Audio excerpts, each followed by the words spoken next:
లేరండి వాళ్ళు. ఒక్క నిమిషం, ఐ వాంట్ టు టేక్ మన దిలీప్ గారి వర్షన్ దీని మీద వాటర్ విషయంలో. ఎస్ఎల్బిసి విషయంలో రెండు ప్రభుత్వాలు విఫలమైనవి. మొదలు పెట్టిన కాంగ్రెస్ పార్టీ అని చెప్పి గొప్పగా చెప్పుకుంటా ఉన్నారు, మేము కొనసాగించినాం అని చెప్పి వీళ్ళు గొప్పలు చెప్పుకుంటా ఉన్నారు.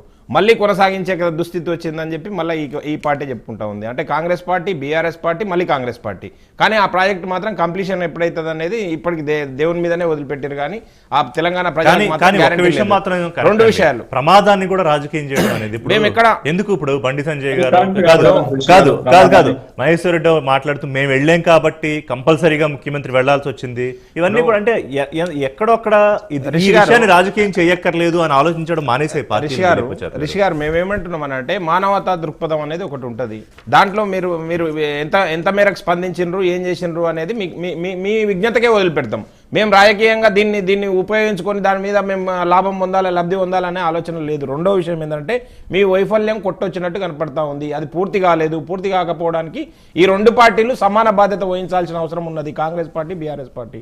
దాంతోపాటు మీరు ఏదైతే ప్రాజెక్టులు మొదలు పెట్టినరో మీ ప్రియారిటీస్ ఏమున్నాయో అవన్నీ కనిపిస్తూ ఉన్నాయి. మీ ప్రియారిటీస్లు ఇంతకుముందు కాంగ్రెస్ పార్టీ చెప్పినా, లేదనుకుంటే ఇప్పుడు బీఆర్ఎస్ పార్టీ చెప్పినా, మీ ప్రియారిటీలు ఏంటి అంటే ఎక్కడ కమిషన్లు దండుకోవచ్చో ఆ ప్రాజెక్టుల గురించి ఆలోచన చేశారు. కానీ ఇప్పుడు సౌత్ తెలంగాణ గురించి ఆలోచన చేద్దామండి. ఒక్కటంటే ఒక సింగిల్ ప్రాజెక్టు, ఒక సింగిల్ మండలంలో, ఒక ఊర్లో ఒక అదనంగా 1 ఎకరాకు నీళ్ళు ఇచ్చిన ప్రాజెక్ట్ ఏదైనా ఉందా ఈ 15 సంవత్సరాల్లో? ఒకటి చెప్పండి.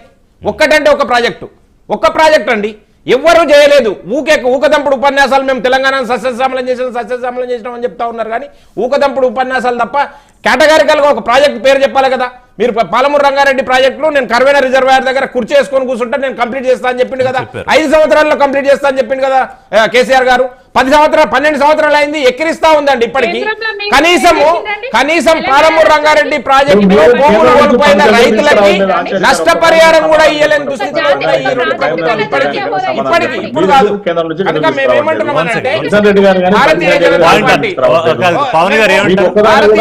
పార్టీ ఒకటి కాదండి. కిషన్ రెడ్డి గారిని సైదవుడు అని అన్నారు కదా.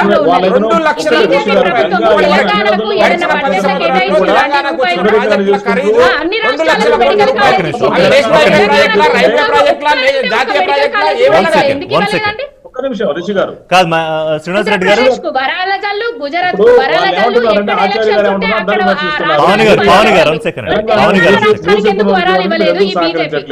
అక్కడ గంగా యమున సరస్సు అని చెప్పుకుంటారు. గంగా యమున చెప్పుకొని బీజేపీ వాళ్ళు ఢిల్లీలో అధికారంలోకి వస్తారు. మన తెలంగాణలో మూసీ నదిని మురికి నదిలాగా ఉంచుకుందామా? ఆంధ్రప్రదేశ్